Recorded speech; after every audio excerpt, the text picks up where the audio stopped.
말씀을 같이 보겠습니다. 제가 지난주에 우리 제자훈련 지도자 세미나가 열렸는데 서울 지역에 한 77명의 우리 교육자들이 모였습니다. 그들에게 제가 이제 몇 가지 말씀을 드렸는데, 목회자로서 목회할 때 필요한 게 뭘까? 보통 한 세 가지로 그렇게 저는 생각을 합니다. 첫 번째는 목회자는 인격이 있어야 돼요. 인격, 성품. 왜냐하면 인격이 오래 가거든요. 목회는 1, 2년 하고 마는 게 아니죠. 담임 목사로 가면 20년, 30년 그렇게 목회를 해야 되는데, 인격이 오래 가거든요. 그래서 인품이 참 중요하다. 이제 두 번째는 실력이 있어야 돼요. 인격만 있으면 지도자는 되지 못합니다. 그죠? 지도자가 되려면 실력이 있어야지 사람들을 이끌 수가 있다. 실력을 갖춰라. 세 번째가 헌신이라고 그랬어요. 여러분, 인격이 어떻게 나오냐면 헌신을 통해서 나오는 거예요. 그 사람을 어떻게 믿을 수가 있느냐? 교회를 위해서, 성도를 위해서 불철주야 기도하고 또 최선을 다하고 노력하고 사랑하는 거, 그게 이제 헌신이 되는 것입니다. 여러분, 목회자만 그럴까요? 저는 성도들도 마찬가지라고 생각을 합니다. 우리가 복음을 전도하는데 왜 복음 전도가 안 될까? 한국교회가 왜 전도가 안 될까?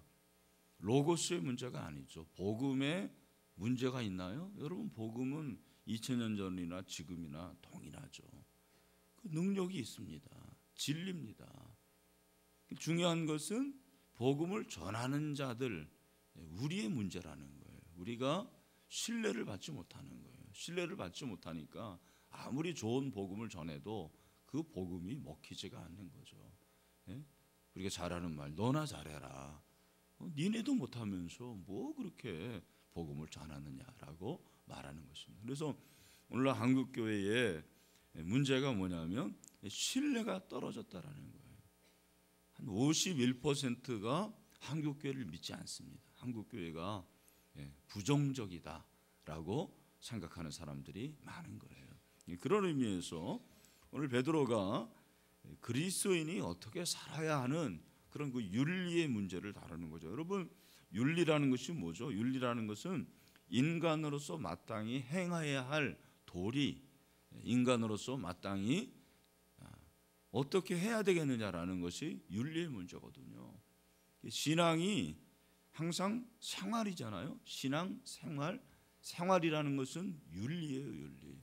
그런 의미에서 윤리가 중요하다고 생각을 합니다. 베드로가 오늘 이 본문에서 두 가지로 나눠서 윤리를 말하고 있습니다. 첫 번째, 개인적 윤리를 말하고 있는데, 개인적 윤리라는 것이 육체의 정욕을 제어하라, 그렇게 말씀하고 있습니다. 11절 보니까 뭐라고 그랬습니까? 우리 한번 읽어보죠. 시작. 사랑하는 자들아, 거류민과 나그네 같은 너희를 권하노니 영혼을 거스려 싸우는 육체의 정욕을 제어하라. 아멘. 여기 육체가 중요한데, 육체라는 것은 우리의 몸이 아니고 인간의 어떤 죄성, 또 인간의 욕심을 육체라고 말하는 거예요. 그래서 육체의 정욕을 제어하라, 그 말은 가만히 있으면 육체의 정욕이 자꾸 불끈불끈 솟아 나온다라는 것을 말하는 것이죠. 이것은 인간의 욕심과 관련이 되어 있습니다.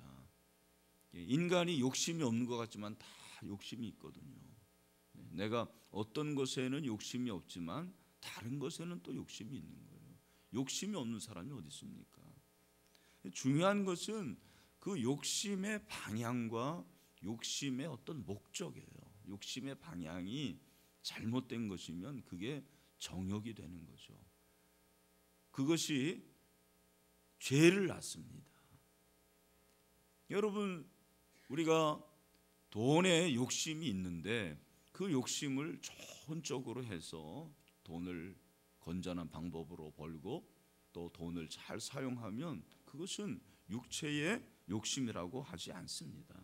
그러나 내가 잘못된 방법으로 불건전하게 벌고 그 돈을 또 함부로 사용하고 잘못 사용하면 그것은 육체의 정욕이 되는 것입니다. 여러분, 오늘 이 시대의 사람들은 욕심에 아주 쩌들어 있어요. 다 욕심이 있는 것입니다.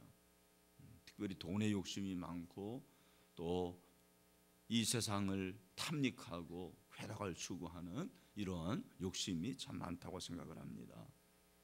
사단이 자꾸 우리에게 정욕으로 시험을 하는 것입니다. 사단이 여러분 뿔 달리게 그렇게 우리에게 오지 않습니다. 사단은 아주 교묘한 방법으로 달콤하게 우리에게 오는 거죠. 그것이 육체의 정욕인데 그 정욕을 자꾸 탐닉하게 만듭니다. 그러면 자연히 하나님을 떠나게 되고 사람이 영적이 되지 않고 육적인 사람이 되는 거죠. 이 육체의 일이 굉장히 많습니다. 우리가 성령으로 살기는 어려워도 육신으로 살기는 참 쉬워요.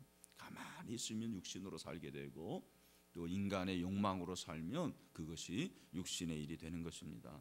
갈라디아서 5장 19절 이하에 보니까 뭐라고 그랬습니까? 육체의 일은 분명하니 곧 음행과 더러운 것과 호색과 우상숭배와 주술과 원수 맺는 것과 분쟁과 시기와 분냄과 당짓는 것과 분열함과 이단과 투기와 술취함과 방탕함과 또 그와 같은 것들이라.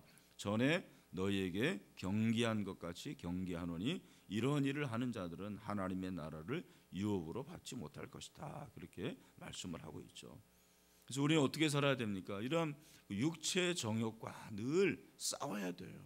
우리는 늘 이 투쟁을 하는 거예요. 영적 전투가 우리가 물론 이제 사단과 싸우는 거지만 사단이 항상 어떻게 욕심으로 육체의 정욕으로 우리에게 다가온다니까요. 그래서 그 육체의 정욕을 우리가 이겨야 돼요. 어떻게 이겨야 됩니까? 갈라디아서 2장 20절에서 사도 바울이 우리에게 말씀하는 것이 무엇입니까? 우리 다 같이 한번 읽어보죠. 시작. 내가 그리스도와 함께 십자가에 못 박혔나니 그런즉 이제는 내가 사는 것이 아니요 오직 내 안에 사는 것이라.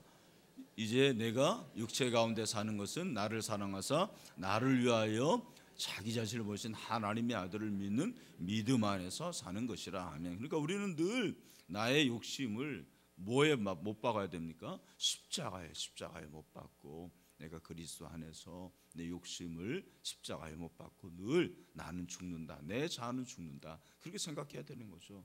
그러면서 성령을 늘 의지해야 되는 거죠. 내 의지로 하는 것도 중요하지만 성령의 힘을 통해서 우리의 육체의 정욕을 제거하는 것입니다.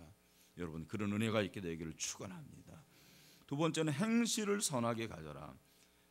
여러분, 그리스도인은 무조건 착해야 된다고 제가 말씀을 드렸죠. 저 사람 참 착해, 그런 말 들어야 돼요. 저 사람 참 좀 바보 같아, 그런 얘기 들어야지. 아, 저 사람 참 악해, 저 사람 참 나빠, 그런 말 들으면 되겠습니까? 그죠? 그리스도인이 신앙이라는 것이 삶에서 나타나는 것이고 그 삶은 선해야 돼요. 선한 삶. 우리 하나님이 선하시잖아요. 너희는 여호와의 선하심을 맛보아 알지어다. 아멘. 왜 그리스도인이 선해야 되는가? 교회가 선한 행실을 위해서 부름받은 모임이기 때문에 그렇습니다. 이 교회 자체가 선한 일을 하기 위해서 모인 거죠. 여러분, 우리가 막 악한 일하고 나쁜 일하고 그렇게 위해서 우리가 존재하는 게 아니잖아요. 교회가 존재하는 이유는 선한 일을 하기 위함입니다. 그래서 예수님도 우리가 세상에 나가서 어떻게 해야 되느냐, 늘 우리가 잘 아는 말을 있잖아요. 세상에 소금과 빛이 되라.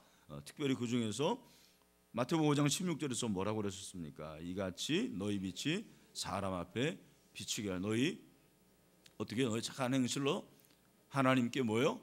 영광을 올리게 하라. 그렇게 했습니다. 그래서 착한 행실을 보고 하늘에 계신 너희 아버지께 영광을 돌리게 하라.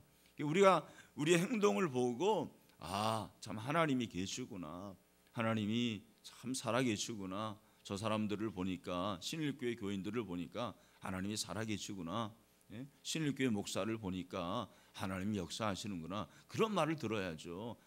저 신일교회 교인들을 보니까 정말 하나님이 저 사람들 가만히 놔두고 계시는 게 이상하다, 이런 말 들으면 안 되죠.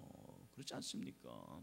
그래서 우리 한 사람 한 사람이 정말 하나님 앞에서 행실을 선하게 가져서 하나님께 영광을 올려줄 수 있게 되기를 주님의 이름으로 축원합니다. 그래서 그것이 개인적 윤리고 사회적 윤리를 또 말하는 것이 13절부터예요. 여러분 보면 인간의 모든 제도를 주를 위하여 순종하되, 그렇게 말하고 있죠. 특별히 사실은 오늘 베드로가 말하는 것이 무엇이냐면 사회를 포기하라고 말하지 않습니다. 이게 이제 개혁교회의 중요한 정신 중에 하나가 바로 이거예요. 제가 말씀드렸지만 그 323년 5년에 기독교가 국교가 되고 그리스도인들이 이제 하얀 순교를 위해서 사막으로 들어갔잖아요. 그래서 이제 4세기부터 그 사막 교부들이 나오게 되고 사막의 영성이 나옵니다. 그리고 이런 것들이 이제 계속 이어져서 수도원 운동이 나오는 거예요. 수도원에 들어가서 담을 쌓는데 수도원에 한번 들어가면 못 나옵니다, 여러분. 예? 수도원에 한번 들어가면 완전히 세상과는 단절되는 거예요. 그 담이 정말 높은 담이에요. 그 안에서 이제 청빈하고 그 안에서 늘 하나님과 동행하고, 참 수도원 운동이 좋은 건데, 이게 이제 나중에 어떻게 되냐면 사람들이 수도원에 들어가니까 결국 사회를 관심을 갖지 못하는 거죠. 사회에 관심이 없는 거예요. 루터가 이제 종교개혁할 때 사실은 그 아내가 수녀였습니다. 그죠? 그래서 그 당시에 그러한 통념을 버리고 개혁교회 그 종교 개혁자들은 우리가 사회를 개혁해야 된다, 그런 주장을 한 거예요. 켈빈도 마찬가지고 쭈빌링도 마찬가지고 루터도 마찬가지고 늘 사회 개혁에 힘썼어요. 사회에 관심을 가졌어요. 그래서 한국 교회도 그렇고 제 자신도 뭐 어쩔 수 없이 목회를 좀 하다 보면 교회와 그리고 우리 교단 안을 이렇게 신경을 쓰기 때문에 사회에 관심은 있지만 사회 개혁을 위해서 하는 일은 참 어려운 것 같습니다. 그게 이제 한계인 것 같고, 또 어떻게 보면 가지고 있는 그 한국 교회의 그 생태라는 자체가 좀 그런 것 같습니다. 근데 잘 보면 성경은 결코 세상을 버리지 않습니다. 아니, 교회가 존재하는 것은 세상 안에 존재하는, 절처럼 저렇게 산에 올라가는 게 아니잖아요. 그래서 제가 늘 말씀드려요. 교회는 전원교회가 돼서는 안 된다고. 아니, 교회가 무슨 뭐 일주일에 한 번 가가지고 쉬는 곳이 왜 교회입니까? 그건 힐링센터죠. 교회는 사회 안에 있어야 돼요. 복음을 전해야 됩니다. 그래서 세상을 변혁시켜야 돼요. 개혁교회는 항상 개혁돼야 되는 것이 중요한 것입니다. 그런 걸 위해서 우리가 어떻게, 교회가 개혁하는 것은 교회가 가지고 있는 조직과 어떤 교회의 어떤 생태를 가지고 아니고, 말하는 것이 무엇이냐면 교회 안에 있는 저와 여러분과 제가 사회에서 영향력을 발휘하면 그것이 사회 개혁이 되는 거예요. 그렇게 살아가라라는 거죠. 그래서 오늘 이 말씀을 보니까 제일 먼저 우리가 해야 될 것이 무엇이냐면 사회 제도에 순종하라, 그렇게 말씀하시는 거죠. 오늘 13절 상반절을 보니까 인간의 모든 제도를 주를 위하여 순종하라, 그렇게 말하잖아요. 인간의 모든 제도가 법이죠. 법에 순종하라, 그런 말이에요. 사회법, 법에 순종해야 돼요. 여러분, 소크라테스는 뭐라고 그랬죠? 악법도 법이다 그랬어요. 그런데 우리는 악법도 법이라는 소크라테스의 말을 참 잘 들으면서 성경의 말씀을 잘 안 듣는 거예요. 법에 순종해야 돼요. 법이 아무리 내 말에 내 마음에 들지 않는다고 해도 순종을 해야 돼요. 교회가 잘 안 지키는 법이 부동산법이에요. 그리고 교회가 잘 안 지키는 법이 건축법. 정말 잘 안 지킨다고 그래요. 우리 교회는 여러분에게 말씀드립니다만 우리 교회가 하나도 어기지 않았다고 말씀을 못 드리겠습니다만 정말 우리 교회는요, 우리 장로님들이 아실 거예요. 법을 순종하려고 얼마나 노력하는지 몰라요. 여러분 이게 자랑입니다. 자랑. 어떻게 보면 아멘도 안 하지만 그러나 여러분 몰라. 정말 법대로 하는 게 쉽지 않아요. 법대로 목회하고 법대로 건축하고 하는 게 그게 쉽지 않습니다. 그러나 그렇게 하려고 노력해야 돼요. 여러분도 마찬가지입니다. 여러분도 법에 순종할 수 있어야 돼요. 이게 뭐 나라법이 뭐 이러냐, 그게 아닙니다. 우리가 국가 제도 안에 있고 나라법에 순종하는 것은 질서예요. 질서. 하나님은 질서의 하나님이십니다. 무질서의 하나님이 아니에요. 그래서 이 제도에 순종하라, 그 말은 법에 순종하라, 그런 말이거든요. 그리고 권위자에 순종하라는 거예요. 오늘 본문에 보니까 혹은 위에 있는 왕이나 혹은 그가 악행하는 자를 징벌하고 선행하는 자를 포상하기 위하여 보낸 총독, 아주 구체적으로 총독. 여러분 총독은 로마에서 보낸 사람이잖아요. 그러면 이게 참 어려운 얘기죠. 아니 로마는 우리를 다스리는 나라인데, 우리를 지배하는 나라인데 그 총독에게 순종하라고 하실 때, 야 이거 혹시 이거 매국노 아닌가, 그런 말을 들을 수도 있겠죠. 그러나 성경이 일단 말하는 것은 뭐냐면 권위자에게 순종하라는 거예요. 권위자. 여러분 권위자에게 순종하는 사람이 하나님께 순종할 수 있다고 분명히 말씀하고 있어요. 하나님의 질서, 종교개혁 중요한 것 중에 하나가 바로 이런 사회개혁이라는 것입니다. 그래서 그리스도인이 그렇게 사회의 윤리를 잘 지켜야 된다, 그렇게 말씀을 하면서 이제 그러면 그리스도인이 윤리적으로 살아갈 때 그 윤리에 하나 중요한 그 기준이 있습니다. 그 기준이 뭐냐면 그게 이제 자유예요. 자유. 16절에 너희는 자유가 있으나 그 자유로 악을 가리는 데 쓰지 말고 오직 하나님의 종과 같이 하라, 그렇게 말씀을 하고 있습니다. 여러분 기독교가 발달한 나라일수록 항상 자유가 중요해요. 자유.